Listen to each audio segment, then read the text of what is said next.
जय श्री सीते।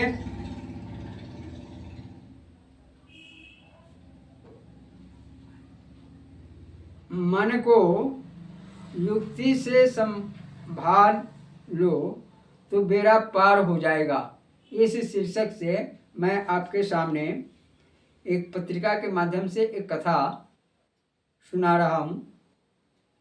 एक बार बीरबल दरबार में देर से आए तो अकबर ने पूछा, देर हो गई, क्या बात है? बीरबल ने कहा, हुजूर, बच्चा रो रहा था, उसको जरा शांत कराया। तो बच्चे को शांत कराने में 2 पहर कर दी तुमने? कैसे बीरबल? हुजूर, बच्चे तो बच्चे होते हैं। राजहट, स्त्री हट, जोग हट और बाल हट। जैसे राजा का हट होता है वैसे ही बच्चों का होता है जनापना। अकबर, बच्चों को रिझाना क्या बड़ी बात है? बीरबल, हुजूर, बड़ी कठिन बात है। अरे बच्चे तो यूं ही पटा लो। नहीं पटता महाराज। बच्चा हठ ले तो फिर देखो, आप तो मेरे माई बाप हैं, मैं बच्चा बन जाता हूँ। हाँ चलो, तुमको हम राजी कर दें। बीरबल रोया, पिताजी पिताजी। अकबर, अरे क्या चाहिए? अरे क्या चाहिए? मेरे को हाथी चाहिए। अकबर ने महावत को बोला, हाथी ला के खड़ा कर दो। बीरबल ने फिर रोना चालू कर दिया। क्या है? मेरे को देंगचा चाहिए, ला दो। अरे चलो, एक देंगचा मंगा दो। देंगचा लाया गया। अकबर बोला, ये देंगचा ला दिया, बस। अब क्या है? हाथी देंगचा में डाल दो। अकबर बोलता है, यह कैसा होगा? बोले, डाल दो। अरे नहीं आएगा। बच्चा हट और क्या है? अकबर समझाने में लगा। बीरबल, नहीं देंगचे में हाथी डाल दो भाई। अकबर बोला, भाई मैं तो तुमको नहीं मना सकूंगा। अब मैं बेटा बनता हूँ, तुम बाप बनो। बीरबल, ठीक है। अकबर रोया। बीरबल बोलता है, बोलो बेटे अकबर, क्या चाहिए? अकबर, हाथी चाहिए। बीरबल ने नौकर को कहा, 4 आने के खिलौने वाला एक नहीं 2 हाथी ले आ। नौकर ने ला कर रख दिए। ले बेटे हाथी। देंगचा चाहिए, लो बेटे देंगचा। बोले, इसमें हाथी डाल दो। बीरबल, एक डालूं कि दोनों के दोनों रख दूं? बीरबल ने युक्ति से बच्चा बने अकबर को चुप करा दिया।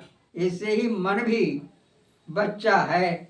बच्चे को देखो कि उसकी एक वृत्ति ऐसी उठी तो फिर वह क्या कर सकता है?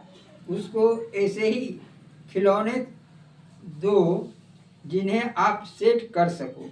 उसको ऐसा ही हाथी दो जो देंगचे में रह सके। उसकी ऐसी ही पूर्ति करो जिससे वह तुम्हारी लगाम में, नियंत्रण में रह सके। तुम अकबर जैसा करोगे करते हो, लेकिन बीरबल जैसा करना सीखो। मन बच्चा है, उसके कहने में चलोगे तो गड़बड़ कर देगा। उसके कहने में नहीं, उसको पटाने में लगो। उसके कहने में लगोगे तो वह भी अशांत रहेगा, फिर बाप भी अशांत, बेटा भी अशांत। उसको घुमाने में लगोगे तो बेटा भी खुश हो जाएगा, बाप भी खुश हो जाएगा। मन की कुछ ऐसी ऐसी आकांक्षाएं, मांगे होती हैं जिनको पूरी करते करते जीवन पूरा हो जाता है और उनसे सुख मिला तो आदत बन जाती है और दुख मिला तो उसका विरोध बन जाता है। लेकिन उस समय मन को और कोई बहलावे की चीज दे दो और कोई चिंतन की चीज दे दो तो हल्का चिंतन करता है तो बढ़िया चिंतन दे दो। हल्का बहलाव करता है तो बढ़िया बहलाव दो। उपन्यास पढ़ता है तो सतशास्त्र दे दो। इधर उधर की बात करता है तो माला पकड़ा दो।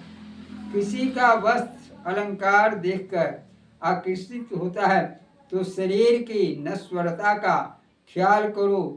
किसी के द्वारा किए अपने अपमान को याद करके जलता है तो जगत के स्वप्नत्व को याद करो।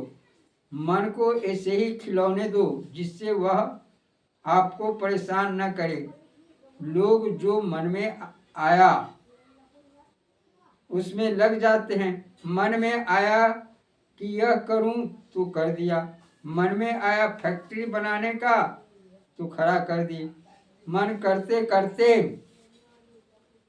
फंस जाओगे, संभालने की जवाबदारी बढ़ जाएगी और अंत में देखो तो कुछ नहीं, जिंदगी बिन जरूरी आवश्यकताओं में पूरी हो गई।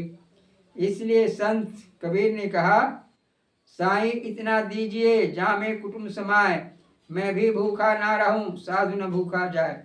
अपनी आवश्यकता कम करो और बाकी का समय जप में, आत्म विचार में, आत्म ध्यान में, कभी कभी एकांत में, कभी सत्कर्म में, कभी सेवा में लगाओ। अपनी व्यक्तिगत आवश्यकताएं कम करो तो आप स्वतंत्र हो जाओगे। अपने व्यक्तिगत सुख भोग की इच्छा कम रखो तो आपके मन की चाल कम हो जाएगी। परहित में चित्त को, समय को लगाओ तो वृत्ति व्यापक हो जाएगी। परमात्मा के ध्यान में लगाओ, वृत्ति शुद्ध हो जाएगी। परमात्मा के तत्व में लगाओ तो वृत्ति के बंधन से आप निवृत्त हो जाओगे। भाई सत्संग में तो हम आप लोगों को किसी प्रकार की कमी नहीं रखते। आप चलने में कमी रखें तो आपकी मर्जी की बात है। मन बिन जरूरी मांगे करें और आप वे पूरी करेंगे तो आपको वह पूरा कर देगा, विनष्ट कर देगा। जो जरूरी मांग है वह अपने आप पूरी होती है। इसलिए गलत मांगे, गलत लालसाएं न करें। मन करता है तो पूरी न करें, करनी हो तो युक्ति से कर लें। जैसे वह नकली हाथी देंगे में डाल दिया, ऐसे ही मन को कोई अच्छा इच्छा वासना हुई तो उस समय उसके अनुरूप हितकारी व्यवहार करें। समझो बीड़ी पीने की इच्छा है तो सौंफ खा लो, चलचित्र देखने की इच्छा है तो कीर्तन में चले गए, किसी को गुस्से से गाली देने की इच्छा है तो उस समय जोर से राम राम सीताराम चिल्लाने लग जाएं। ऐसा करके युक्ति से मन को संभाल लो तो बेड़ा पार हो जाएगा। जय श्री सीताराम। यह तो बड़ी ही सुंदर कथा है। यह कथा अगर आपको अच्छा लगे तो कृपया इसे बार बार सुनने का प्रयास करेंगे। जय श्री सीते।